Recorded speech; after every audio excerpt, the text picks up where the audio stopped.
तो दोस्तों आज 18 जून 2020 गुरुवार का दिन हो चुका है। तो आइए फटाफट से बात कर लेते हैं आज के ताज़ा खबरों की और आज के बड़े खबरों की। दोस्तों आपको बता दें आज की बड़ी खबरों में चीनी बीमारी को रोकने के लिए सैनिटाइजर के यूज को लेकर एक बड़ी खबर आई है। आपको बता दें सैनिटाइजर का यूज करने से भी चीनी बीमारी के कीटाणु नहीं मरते। तो दोस्तों इस खबर की पूरी रिपोर्ट अभी हम आपको थोड़ी देर में बताएंगे कि आखिर फिर चीनी बीमारी के कीटाणु से कैसे बचना है। इसके अलावा आज की बड़ी खबरों में अनलॉक 1 के बाद पूरे देश में अनलॉक 2 लागू हो सकता है। इसको लेकर एक बड़ी खबर आई है सीधे प्रधानमंत्री नरेंद्र मोदी की तरफ से। दोस्तों इसके अलावा आज की बड़ी खबरों में जिस मशहूर अभिनेता ने खुदकुशी कर ली थी उसको लेकर एक बड़ी खबर आई है। आपको बता दें उनकी खुदकुशी के आरोप में सलमान खान, करण जौहर, एकता कपूर सहित 8 लोगों पर केस दर्ज किया गया है। दोस्तों इसके अलावा आज की बड़ी खबरों में सरकार की तरफ से एक बड़ी खबर आई है जिसके तहत ट्रैफिक नियमों में बदलाव किया गया है। पहले के मुकाबले अब जुर्माना भी ज्यादा लगेगा। तो इस खबर की भी पूरी रिपोर्ट अभी हम आपको थोड़ी देर में बताएंगे। इसके अलावा जिन भी लोगों को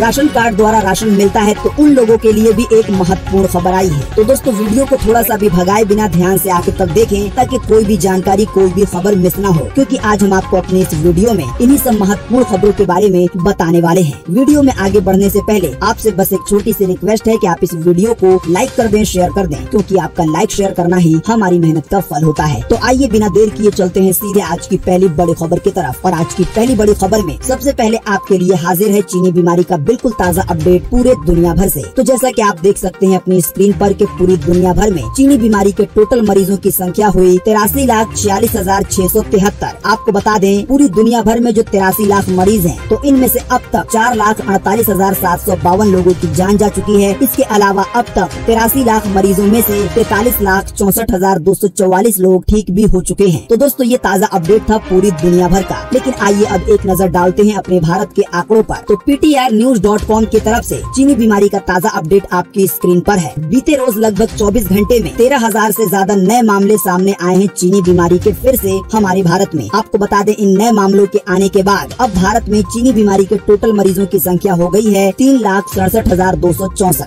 आपको बता दें जो 3,67,000 मरीज हैं तो इनमें से अब तक 12,262 लोगों की जान जा चुकी है। बीते रोज लगभग 24 घंटे में 341 लोगों की जान गई है। इसके अलावा अच्छी बात ये भी है कि बीते रोज लगभग 24 घंटे में चीनी बीमारी से 6,000 से ज्यादा लोग ठीक भी हुए हैं। ठीक होने वालों की संख्या 1,94,438 हो गई है। तो हमारे भारत में अब जो लोग बचे हैं जिनका इलाज चल रहा है, जो लोग अभी भी संक्रमित हैं, तो उनकी संख्या अब हो गई है 1,60,519। बात करेंगे आज के अगले बड़े खबर की। तो सैनिटाइजर लगाने पर भी जिंदा रह सकते हैं चीनी बीमारी के कीटाणु। ऐसे करने पर ही बच सकते हैं इन्फेक्शन से। जी हाँ, चीनी बीमारी के केस भारत में लगातार बढ़ रहे हैं। जैसा कि हमने आपको अभी पूरी दुनिया का और भारत का हाल बताया। इसका बहुत बड़ा कारण है मैन टू मैन ट्रांसमिशन, यानी ये सबसे ज्यादा आदमियों से आदमियों में फैल रहा है। महिलाओं के मुकाबले मौत भी मेल की ज्यादा हो रही है और संक्रमित भी मेल ही ज्यादा हो रहे हैं। दोस्तों आपको बता दें एक ताज़ा रिपोर्ट आई है जिसमें ये बताया गया है कि अगर आप सिर्फ सैनिटाइजर का यूज करते हैं और उसे फटाफट से अपने हाथ में मल लेते हैं तो इससे जो चीनी बीमारी के कीटाणु हैं वो खत्म नहीं होंगे, वो जिंदा रह सकते हैं। तो इसीलिए जब आप सैनिटाइजर का इस्तेमाल करते हैं तो सैनिटाइजर अपने हाथ पर लगाने के बाद आपको उसे कम से कम 30 सेकंड तक रगड़ना है, यानी अपने हाथों पर। इसके अलावा अगर आप साबुन या हैंड वॉश से हाथ धोते हैं तो आपको 20 सेकंड तक अपने हाथों को रगड़ रगड़ के धोना है। बात करेंगे आज के अगले बड़े खबर की। तो IIT कानपुर ने बनाया खास चैम्बर, सार्वजनिक जगहों पर चीनी बीमारी से बचाने में करेगा मदद। जी हाँ, चीनी बीमारी से लड़ाई के लिए IIT कानपुर ने डिसइंफेक्टेड चैम्बर तैयार किया है। दोस्तों आपको बता दें ये चैम्बर आने वाले दिनों में गेट पास के रूप में यूज हो सकता है। मेट्रो स्टेशन पर, रेलवे स्टेशन पर, एयरपोर्ट पर, इसके अलावा और भी भीड़ भाड़ वाली जगहों पर। आपको बता दें ये जो चैम्बर बनाया गया है तो इससे जैसे ही कोई गुजरेगा तो ये जो मशीन है गुजरने वाले व्यक्ति का तापमान रिकॉर्ड कर लेगी,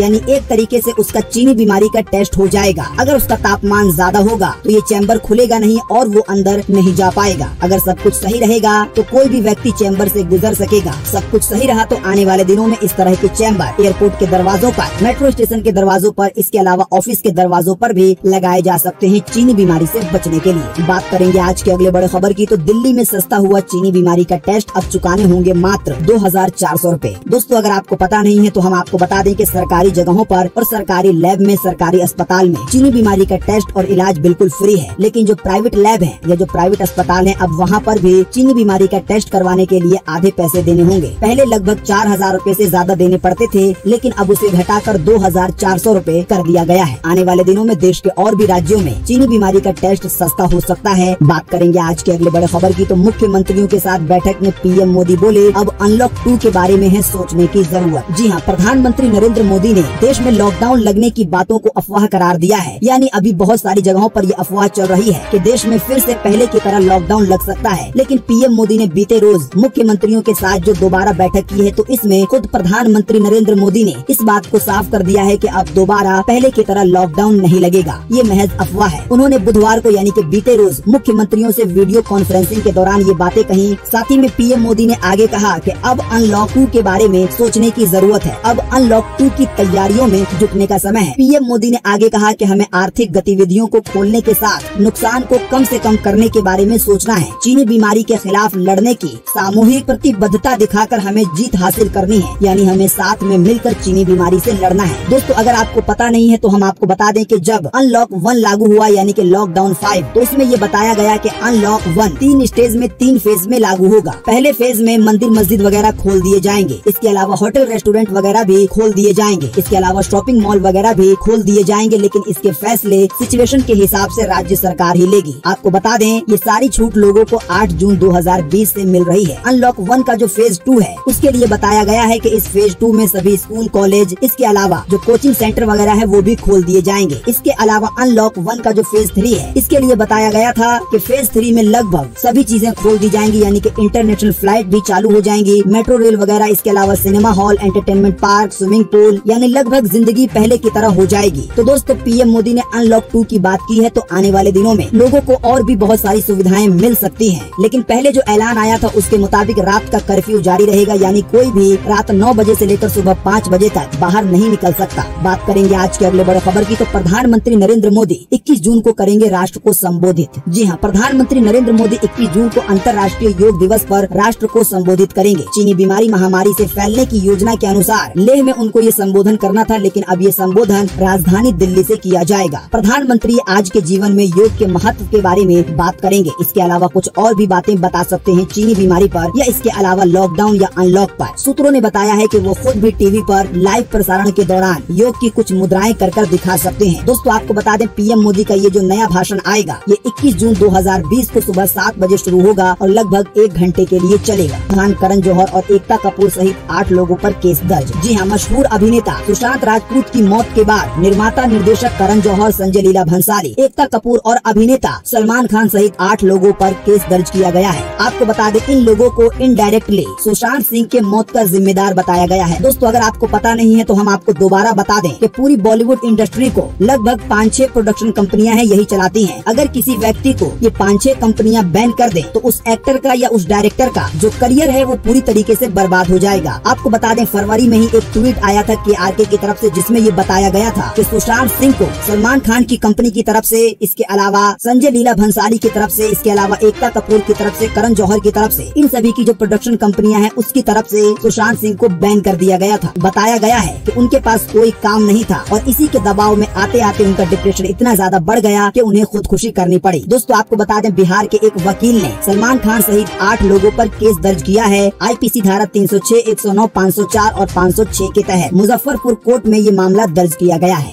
तो आने वाले दिनों में ये मामला और लंबा जा सकता है। बात करेंगे आज के अगले बड़े खबर की, तो गलत पार्किंग पर लगेगा ज्यादा जुर्माना, सरकार ने ट्रैफिक नियमों में किया है बदलाव। जी हाँ, सरकार ने ट्रैफिक नियमों का उल्लंघन करने पर जुर्माना की राशि बढ़ाने का ऐलान किया है। अब गलत जगह गाड़ी पार्किंग करने पर, हेलमेट न पहनने पर ज्यादा जुर्माना लिया जाएगा। इसके अलावा साथ ही में ये भी खबर आई है कि जो लोग बिजली से चलने वाली गाड़ियाँ लेंगे तो उन लोगों को टैक्स में छूट दी जाएगी, यानी उन लोगों को गाड़ी थोड़ी सस्ती पड़ेगी। ताज़ा रिपोर्ट के मुताबिक अगर कोई पार्किंग का नियम पहली बार तोड़ता है तो उसे अब 500 रुपए का जुर्माना देना होगा और दूसरी बार नियम तोड़ने पर 1500 रुपए का जुर्माना देना होगा। इसके अलावा अगर आप सरकारी काम में बाधा डालेंगे तो आप पर 2000 रुपए का जुर्माना लगेगा। इसके अलावा अगर कोई गलत तरीके से लाइसेंस बनवाता है धोखाधड़ी कर तो उस पर 10,000 रुपए का जुर्माना लगाया जाएगा। बिना हेलमेट गाड़ी चलाने पर अब 1000 रुपए का जुर्माना लगेगा। फायर ब्रिगेड या एम्बुलेंस को रास्ता नहीं देने पर 10,000 का जुर्माना लगेगा। दोस्तों, ये जो नए जुर्माने की लिस्ट आई है, ये जो नया कानून आया है, हैं। फिलहाल ये उत्तर प्रदेश के लिए है, लेकिन आने वाले दिनों में देश के और भी राज्यों में ऐसा हो सकता है। बात करेंगे आज के अगले बड़े खबर की, तो राशन कार्ड को आधार कार्ड से लिंक कराने का यह है तरीका, ना कराने पर नहीं मिलेगा राशन, ऐसा हो सकता है। जी हाँ, क्या आपने अभी तक अपने राशन कार्ड को आधार कार्ड से लिंक नहीं कराया है तो आज ही लिंक करा लें, क्योंकि 30 सितंबर के बाद जिन भी लोगों का राशन कार्ड आधार कार्ड से लिंक नहीं होगा तो उनको ऐसा हो सकता है कि राशन मिलने में परेशानी हो। आप घर बैठे अपने आधार कार्ड से अपने राशन कार्ड को लिंक कर सकते हैं। ये कैसे करना है, इसके लिए हम आपको इसी वीडियो के नीचे डिस्क्रिप्शन में एक लिंक देंगे, जिस पर आप क्लिक करके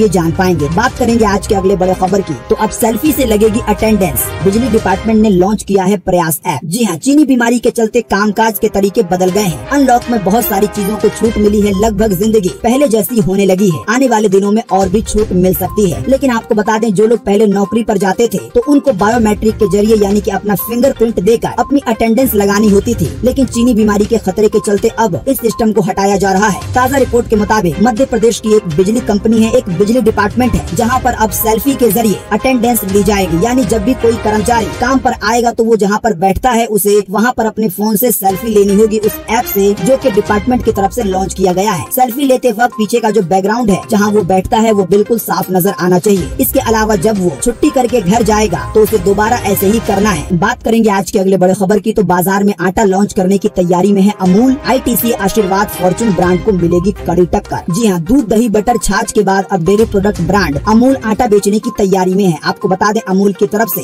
दिवाली के आसपास आटा लॉन्च कर दिया जाएगा, लेकिन आपको बता दें अमूल एक खास चीज कर रहा है। अमूल अपने प्रोडक्ट में इम्यूनिटी को बूस्ट करने की कोशिश कर रहा है। बात करेंगे आज के अगले बड़े खबर की, तो चीनी मीडिया की गीदड़ भभकी, कहा बायकट चाइना भारत के लिए है आत्मघाती। जी हाँ, जैसा कि आप जानते हैं कि चीन और भारत के बीच आखिर क्या चल रहा है। काफी दिनों से चीन और भारत के बीच काफी ज्यादा खटपट चल रही है। आपको बता दें, इसी बीच चीन की मीडिया की तरफ से एक बात कही गई है भारत के लिए। कहा गया है कि अगर भारत के लोग और अगर भारत चाइना के सामान को छोड़ देगा तो वो भारत के अर्थव्यवस्था के लिए आत्मघाती होगा, यानी कि भारत की अर्थव्यवस्था मर जाएगी, बर्बाद हो जाएगी। बात करेंगे आज के अगले बड़े खबर की, तो भारत सरकार का बड़ा फैसला, BSNL से चीनी उपकरणों पर निर्भरता कम करने को कहा। जी हाँ, जैसा कि हमने अभी आपको बताया कि एक और चीनी मीडिया की तरफ से ये कहा जा रहा है कि अगर भारत के लोग चीनी सामान को छोड़ेंगे तो हमारी अर्थव्यवस्था बर्बाद हो जाएगी। लेकिन आपको बता दें, वहीं एक तरफ PM मोदी ये कह रहे हैं कि चीन के सामान को छोड़ दिया जाए। दोस्तों, आपको बता दें, इसी कड़ी में केंद्र सरकार ने देश में 4G के काम के लिए इस्तेमाल होने वाले जो चीनी उपकरण हैं उस पर रोक लगा दी है और कहा है कि भारत को खुद ही मजबूत होना होगा और सभी सामान को खुद ही तैयार करना होगा। BSNL को और MTNL को निर्देश भी जारी कर दिए गए हैं। इसके अलावा जो निजी कंपनियां हैं यानी कि एयरटेल, आइडिया वगैरह, तो इन लोगों को भी यही आदेश दिए गए हैं। दोस्तों, अगली खबर बताने से पहले आपके लिए एक बड़ा सर्वे और एक बड़ा सवाल। अगर आप इसमें हिस्सा लेंगे और इस सवाल का जवाब देंगे तो इससे बहुत कुछ पता चलेगा और एक भारतीय होने के नाते आपको इस सवाल का जवाब जरूर देना चाहिए। जैसा कि अभी हमने आपको बताया कि चीनी मीडिया की तरफ से कहा गया है कि अगर भारत चीन का सामान छोड़ दे तो हमारी अर्थव्यवस्था बर्बाद हो जाएगी। तो आप हमें इसी वीडियो के नीचे कमेंट बॉक्स में कमेंट करके बताएं कि क्या हम भारत के लोग चीन के सामान को छोड़ सकते हैं या नहीं, और क्या चीन के सामान को छोड़ने से हमारे देश की अर्थव्यवस्था पर कुछ फर्क पड़ेगा। तो अपना जवाब इसी वीडियो के नीचे कमेंट बॉक्स में जरूर लिखें। बात करेंगे आज के अगले बड़े खबर की, तो खुफिया एजेंसी ने कहा इन 52 चाइनीज ऐप का ना करें इस्तेमाल, चीन पहुंच रहा है डाटा। जी हाँ, ये भी खबर पिछली खबर से जुड़ी हुई है। दोस्तों, आपको बता दें कि एक भारत की खुफिया एजेंसी है जिसने भारत सरकार को 52 ऐसी चाइनीज मोबाइल ऐप है जिसको ब्लॉक करने के लिए कहा है। इसके अलावा लोगों से भी कहा गया है कि वो लोग भी इस ऐप को छोड़ दें। तो हम यहाँ पर एक एक करके नाम नहीं बताएंगे, इसके लिए हम आपको इसी वीडियो के नीचे डिस्क्रिप्शन में एक लिंक देंगे जिस पर आप क्लिक करके उन ऐप के नाम जान पाएंगे। तो दोस्तों, आज 18 जून 2020 की यही ताज़ा खबरें थी और महत्वपूर्ण खबरें थी। उम्मीद करते हैं इससे आपको काफी कुछ जानकारी मिली होगी। हम बस इसके बदले में आपसे इतना ही चाहते हैं कि आप इस वीडियो को लाइक कर दें, शेयर कर दें, क्योंकि आपका लाइक शेयर करना ही हमारी मेहनत का फल होता है। बाकी आप रोजाना की ताज़ा खबरों के लिए हमारे चैनल को सब्सक्राइब कर सकते हैं। अगर आप सब्सक्राइब करते हैं तो बेल का आइकन भी जरूर दबाएं। वीडियो देखने के लिए आपका बहुत बहुत धन्यवाद। Thanks for watching.